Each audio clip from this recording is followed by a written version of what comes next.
Hello Mireille Paulette et bienvenue dans une nouvelle vidéo et je voulais encore vous remercier pour tous vos gentils messages sur la vidéo de dimanche dernier. Vraiment ça m'a fait très chaud au cœur parce que je me suis pris à côté une dose de commentaires absolument désagréables dirons-nous.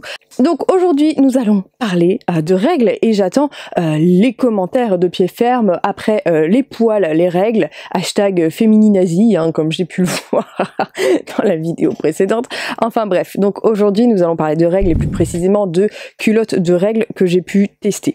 Je précise que cette vidéo n'est absolument pas sponsorisée. À l'heure à laquelle où je la tourne, je n'ai même pas un seul code promo. Je vais essayer d'envoyer des mails peut-être après pour voir si je peux vous avoir des codes promo auprès d'une marque. Et aujourd'hui on va débriefer toutes les culottes de règles que j'ai pu tester. Premier truc que j'aimerais vous partager qui vous aidera sûrement peut-être à faire un futur choix, c'est que ma copine Louise du blog Swap Bio et Batois a fait un article où elle référence en fait toutes les culottes de règles qu'elle a pu tester elle aussi et alors je ne l'ai absolument pas lu pour pas me spoiler, pour pas me faire influencer en termes d'avis et pareil je n'ai regardé aucune autre vidéo d'influenceuse qui parle de culottes de règles pour avoir un avis le plus neutre possible. Et je vous précise également que ça fait à peu près plus de 6 mois que je teste chaque culotte et voire certaines ça fait 2 ans que je les ai, donc vous voyez c'est pas des culottes que j'ai testées très récemment, non, il y a vraiment une longue période de test derrière. Hein.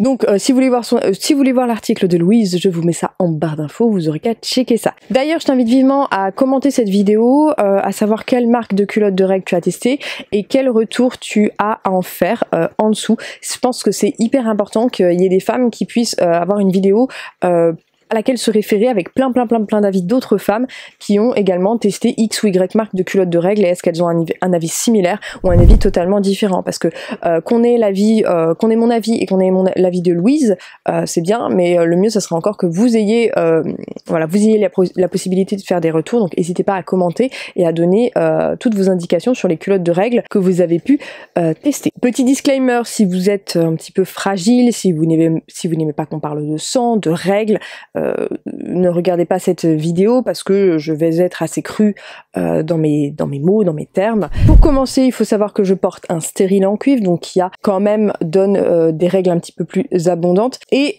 je suis une très grande fan de la cup, mais malheureusement à cause du stérilet en cuivre que je dois en plus me faire retirer parce que c'est un des stérilets défaillants qui a été mis sur le marché, qui a été rappelé par l'ANSM, mais que j'ai pas pu le faire retirer parce qu'il y avait le confinement, blablabla, enfin bref. Donc c'est pour ça que j'ai quand même décidé de plutôt opter pour les culottes de règles qui éviteraient d'autodétruire mon stérilet, hein, puisque visiblement le mec est capable de s'autodétruire tout seul, enfin bref.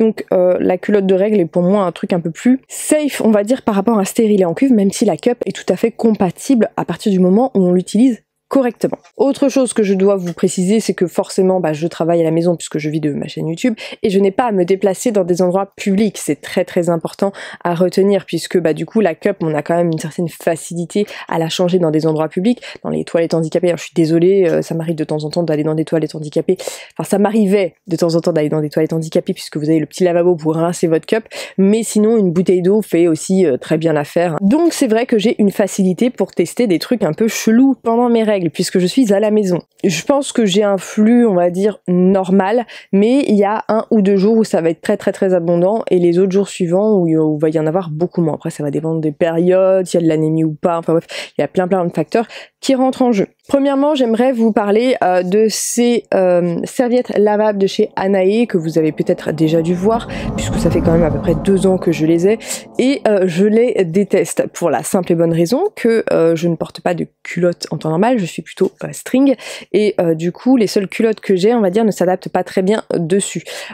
Pourquoi? Parce qu'on va dire les bords intérieurs de la culotte sont plutôt lâches et en fait ce qui du coup la serviette lavable roule dedans et donc c'est très désagréable et ça maintient pas bien également, donc quand le flux coule ça coule un peu partout et ça peut déborder, hein, voilà, je suis désolée. Donc ouais, ça je suis pas du tout fan. Les serviettes lavables c'est pas du tout ma tasse de thé, ça ne s'adapte pas sur mes culottes, ça roule, ça bouge, le flux coule, donc bon je suis pas hyper fan de ce genre de serviettes, hein, très clairement, c'est pour ça d'ailleurs que je préfère largement les culottes de règles et je les utilise uniquement pour la nuit puisque moi la nuit je n'ai pas de flux, c'est-à-dire que moi la nuit je suis couchée, ça s'arrête. Alors j'ai cru comprendre que c'était à cause de la forme de mon utérus qui apparemment est un utérus rétroversé, si je dis pas de bêtises. Donc quand je me couche, le sang ne peut pas ne coule pas du coup, et il coule le matin. Donc le matin, voilà, du coup, c'est juste pour les 2-3. Donc ça, c'est juste pour les 2-3 petites gouttes que j'ai éventuellement pendant la nuit, en gros. Hein. En plus, moi, j'ai les versions de nuit et je trouve que niveau absorption, c'est pas top. Avec ma copine la Beautysta, on avait eu exactement le même ressenti, et puis en plus de ça, c'est que ça transperce facilement puisque c'est du 100% coton. Donc ça n'a pas grand intérêt éventuellement si vous restez chez vous. Donc, par où commencer? Alors j'ai envie de vous parler de la Socup. Donc Socup, c'est une marque française, il me semble qu'elles sont en coton bio, faites en France. Je vous remettrai les détails ici parce que j'avoue je les ai pas en tête, je fais cette vidéo comme ça à l'arrache. Alors cette culotte de règle, je ne l'aime pas trop. Pourquoi? Tout simplement parce qu'elle est très épaisse et je trouve qu'au niveau du derrière ça se voit beaucoup sous les vêtements que j'ai l'habitude de porter, tout simplement. J'ai l'habitude de porter des vêtements moulants avec des textures plutôt fines. Et je trouve que ça, clairement, sous une jupe, sous un pantalon moulant, un pantalon à pince, vraiment, ça se voit beaucoup trop. Et ça, pour moi, c'est un truc qui me gêne personnellement. Alors peut-être que vous, ça ne vous gêne pas du tout. Moi, c'est vraiment un no-go. Alors après, ça, c'est une culotte que j'ai depuis 2018. Il me semble que la créatrice de Socup a sorti des nouveaux modèles qui sont, il me semble, beaucoup plus fins. Donc je vous inviterai à éventuellement la regarder, enfin, on va aller voir sur Instagram et en voir ce que d'autres consoeurs en disent. Moi, je ne l'aime pas parce qu'elle est trop épaisse. Après il me semble que j'avais, je crois que c'est la culotte de nuit que j'ai également, mais bon, comme moi la nuit j'ai pas de flux, vous voyez, bon voilà, ça ne s'applique pas en gros. Hein. Alors par contre ce que j'ai vraiment beaucoup aimé, c'est que c'est une culotte qui absorbe extrêmement bien. Vraiment je n'ai jamais eu de fuite avec cette cup. Les seules fois où j'ai eu des fuites, c'était pour mon retour de couche. Alors faut savoir qu'un retour de couche après un accouchement c'est un peu hardcore, hein, c'est un peu comme un accouchement bis quoi, et c'est le seul moment où j'ai eu des fuites, mais bon, en même temps, un recours de couche, qui n'a jamais de fuite pendant un retour de couche? Donc bon, voilà. Hein. C'est tes règles en 3 fois pire, en gros. Hein, donc voilà. Ensuite, un truc que j'ai bien aimé, alors je les ai pas là, ce protège slip de la marque Plim, les deux petits noirs. Alors eux, je les aime beaucoup. Alors c'est pas, il me semble pas que ce soit du coton, mais du coup en fait c'est quand même assez imperméable et c'est pratique parce que du coup ça peut se mettre dans des strings et ça c'est pratique pour le début ou la fin de règle, ou alors si vous portez une cup et que vous ne voulez pas attacher vos sous-vêtements. Ça c'est un protège slip que j'ai vraiment beaucoup aimé pour le coup, je les trouve assez pratiques. Il se lave bien, il passe en machine, etc. Ensuite, celle que j'ai pareil depuis un sacré moment, c'est la Fempo.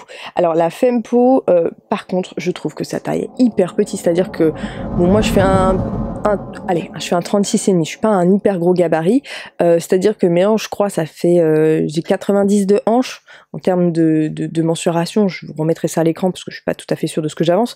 C'est-à-dire que là, le 38, il est juste, hein, je vais pas vous dire, ça me fait un petit muffin sur le haut et sur le bas, donc je vais pas vous mentir, c'est le seul truc qui m'a un peu gêné avec la Fempo. Et pareil, la Fempo, je l'ai depuis quasiment 2 ans. C'est une culotte que j'ai plutôt bien aimée. Après, je trouvais son design un petit peu simple et je trouvais qu'au niveau de l'absorption, très clairement, on n'y était pas. C'est-à-dire que pour le jour où j'ai le maxi flux qui coule, clairement, ça suit pas. Hein. Ça suit pas une journée de 6 heures. Et c'est vrai que, voilà, si tu te retrouves à H+6, à avoir besoin de changer de culotte de règle à l'extérieur, c'est vrai que ça peut être très gênant, puisqu'on va se l'avouer, les culottes, alors c'est bien quand t'es à la maison, mais par contre, quand t'es à l'extérieur et que tu dois en changer, va falloir te foutre à poil dans les toilettes. Enfin, c'est toute une sinécure qu'on n'a pas forcément envie de se taper pendant nos règles, ce que je peux totalement comprendre. Donc c'est vrai que c'est un petit peu dommage pour ça. Je dirais que c'est un petit peu, je pense que c'est clairement pour les flux un petit peu plus de léger à normaux, j'ai envie de dire. Hein. La Fempo, elle serait plutôt adaptée pour ça. Au niveau de la qualité, pareil, elle est très bien. J'ai pas remarqué de trucs bizarres malgré tout ce temps, etc. Bon. Ensuite, on va passer au She Thinks. Donc c'est une marque américaine pour le coup. Et alors moi, j'ai le shorty. Oui, il est encore mouillé, il a pas eu le temps de sécher. Et très clairement, alors cette marque, je suis vraiment très mitigée. Bon, alors la coupe, déjà, j'ai l'impression d'avoir un slip pour grand-père, enfin en tout cas ce modèle-là, il me plaît pas trop, j'aurais dû le prendre en noir, je sais pas pourquoi. Et eux, ce qu'ils font également, ce sont des strings de règles qui peut être intéressant pour les flux beaucoup plus légers.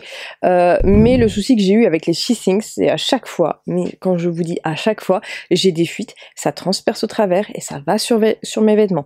Je ne sais pas pourquoi, j'ai l'impression qu'il n'y a pas de voile imperméable, et vraiment, à chaque fois j'ai ce problème de fuite, et vraiment ça transperce le truc au travers, et tu sais je suis là genre ouais, pourtant j'ai pas l'impression d'avoir tu vois les chutes du Niagara dans ma culotte, donc c'est pour ça voilà, je suis un peu perplexe face à ce modèle-là, en tout cas de SheThinks, donc je suis un peu plus mitigée. Après, je pense que je vais me prendre le string de règles, parce que le string de règles, j'aime beaucoup, je vais t'en parler dans quelques instants, pour tester, voir si c'est également le cas avec ça. Enfin, je pense pas, puisque le string de règles, tu le mets en début et en fin de règle, pas au milieu, ou alors le milieu, tu le mets la cup, enfin, voilà, tu te débrouilles. Mais très clairement, la SheThinks, pour moi, le jour 1 et 2, elle ne suffit pas pour une journée, enfin, c'est trop léger. Et moi, quand on me parle de culotte de règles, je suis désolée, faut au moins que ça tienne une journée de 10 heures, parce que il y en a qui conseillent de la changer toutes les 5 heures, toutes les 6 heures, 7 heures, 8 heures, mais on n'est pas forcément, on n'a pas forcément la possibilité d'être chez soi en 8 heures de marche, quoi. Donc c'est vrai que ça me dérange un petit peu, que vraiment, voilà, au bout de la demi-journée, ça y est, hop, ça passe à travers, quoi. Donc c'est un peu gênant. Ensuite, on va passer, alors ça c'est une marque dont je vous avais fait une publication des stories sponsorisées, et je suis un peu dégoûtée de vous avoir fait ça, parce que pour le coup je les avais testés pendant un sacré moment, et j'en avais été assez satisfaite. Je les avais testés sur 2 cycles, donc sur 2 cycles on se dit bon, voilà, j'ai pas de fuite, ça marche bien, les culottes taillent plutôt bien, le design est sympa. Donc moi je me suis pas dit pourquoi refuser un partenariat sponsorisé.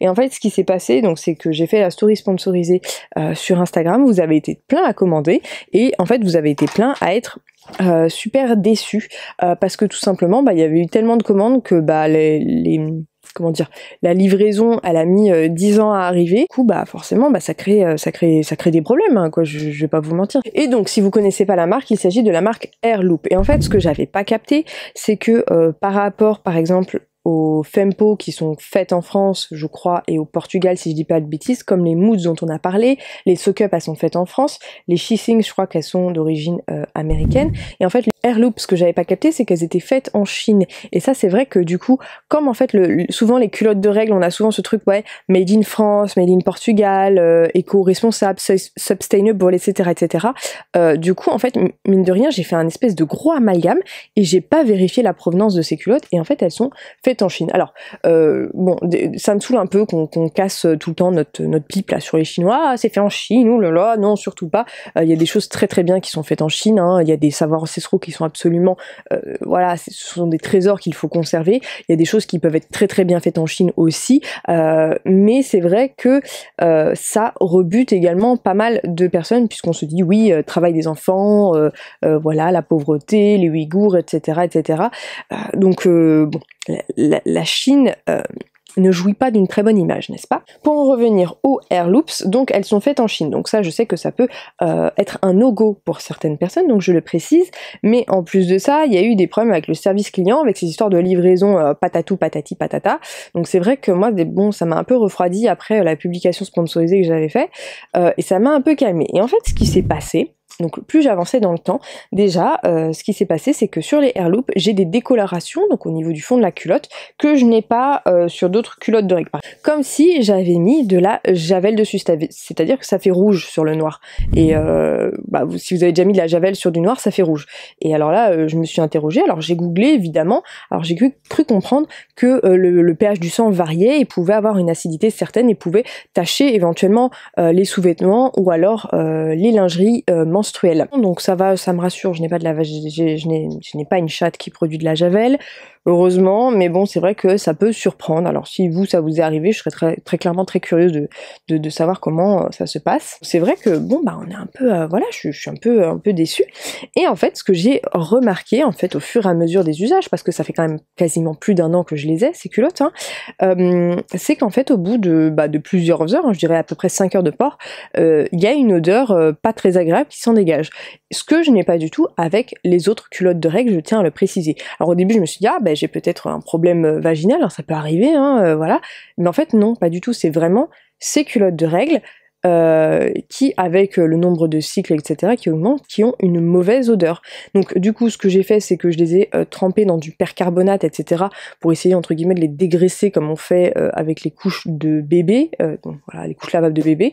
Alors ça a un peu atténué le problème, mais très clairement il y a une odeur en fait un peu persistante au bout de quelques heures, un peu désagréable, que j'ai pas forcément avec les autres culottes, donc bah voilà, c'est un peu dommage. Par contre, le gros point positif, c'est qu'ils font des strings de règles également.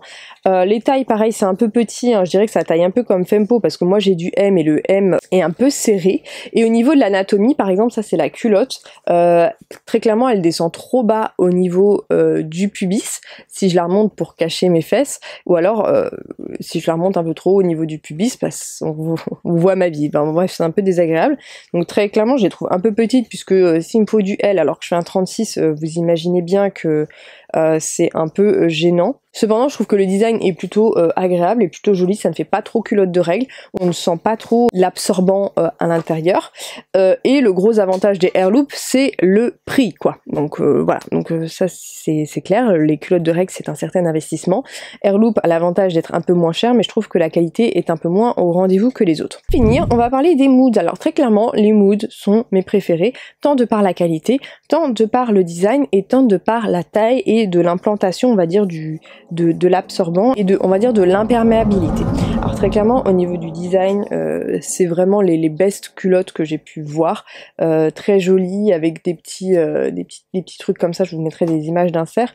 Là moi les deux je les ai en 36, donc ce qui correspond à ma taille, elles ne sont pas trop serrées et globalement je trouve qu'elles absorbent bien, mais effectivement ça m'est arrivé d'avoir des fuites au bout de 8 heures, parce que bah, c'est les jours des chutes de Niagara, je trouve que ça suit un petit peu moins, donc je pense que je dois avoir quand même un flux assez conséquent, même si j'ai pas l'impression comme ça avec les culottes de règles, mais c'est vrai que bah, des fois ça m'est arrivé d'avoir des petites fuites avec, je crois que c'est plutôt la noire qui a un flux, qui a un truc un peu moins qui est un peu moins absorbant que la bleue, mais globalement oui ça m'est arrivé d'avoir des fuites, pour être totalement honnête. Alors maintenant on va passer au gros point faible des culottes de règles, parce qu'il y en a quand même un qui est très important, que je pense qu'il faut absolument mentionner, c'est la charge mentale.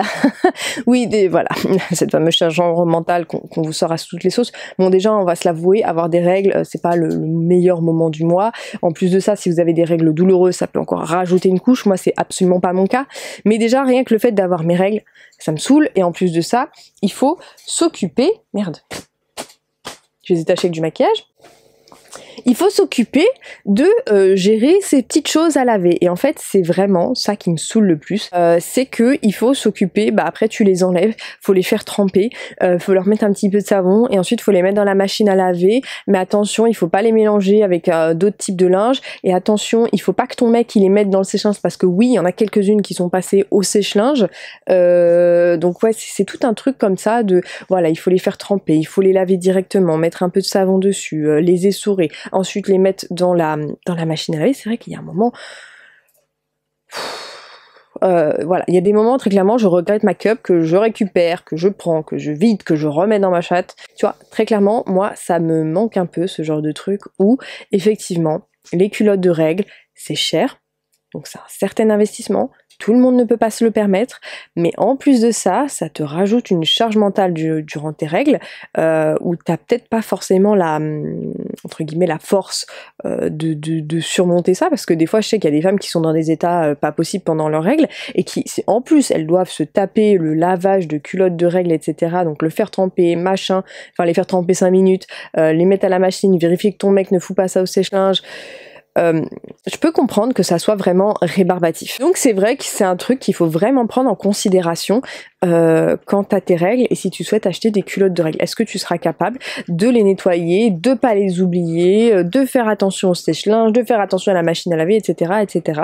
Parce que moi je trouve que, enfin en tout cas les laver à la main, pour moi ça marche pas, t'as toujours voilà des traces et tout, puis je sais pas, je me sens pas à l'aise de laver ça que à la main, en fait j'aurais l'impression de pas faire partir tout le sang, enfin je le vois en tout cas surtout sur les protège-slips qui pourtant voilà il y a trois gouttes de sang dessus très clairement, j'ai beau les faire tremper, les frotter avec du savon à l'eau froide et tout, les marques ne partent pas forcément, alors que si je les mets à la machine, bah voilà, c'est tout propre, c'est tout neuf. Et il y a également le fait qu'il y ait quand même une difficulté supplémentaire à changer une culotte de règle par rapport à une serviette lavable ou à une cup ou un tampon jetable ou voilà, des serviettes jetables par exemple. Voilà, je pense que j'ai fait le tour un petit peu pour toutes les histoires de culottes de règle. Donc je vous inviterai également à checker l'article de ma copine Louise pour avoir également ses avis sur les culottes de règle que j'irai sûrement lire après parce que je suis très curieuse de voir tout ça. N'hésitez pas à checker la barre d'infos pour voir des codes promo et moi je te dis à très bientôt pour une prochaine vidéo. Bye bye.